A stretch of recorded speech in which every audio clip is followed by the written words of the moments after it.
Students இந்த பப்ளிக்ல இந்த கொஸ்டின் ரொம்ப முக்கியமான கொஸ்டின்.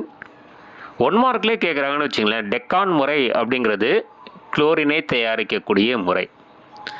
குளோரினை பெருமளவு தயாரிக்கக்கூடிய முறை வந்து இந்த டெக்கான் முறை.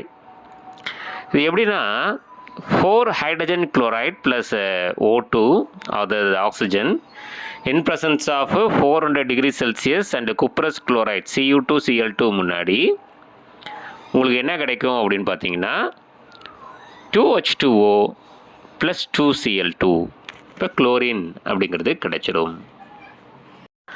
ஸ்டூடெண்ட்ஸ் இந்த குளோரினோட வெளுக்கும் பண்பு, SO2 சல்ஃபர் டை ஆக்சைடோட வெளுக்கும் பண்பு இதெல்லாம் கேட்கலாம். இப்போ இந்த குளோரினோட வெளுக்கும் பண்பு அப்படின்னு பார்த்தீங்கன்னா H2O plus Cl2 gives hydrogen chloride plus hypochlorous acid HOCl. அந்த HOCl நிலையற்றது, அது வந்து HCl ப்ளஸ் பிறவிநிலை ஆக்சிஜன் O கொடுக்கும்.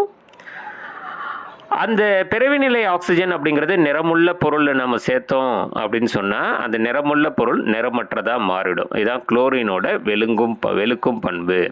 சரி, this is a permanent one. சரிங்களா? அந்த SO2 வந்து டெம்பரரி ஒன்.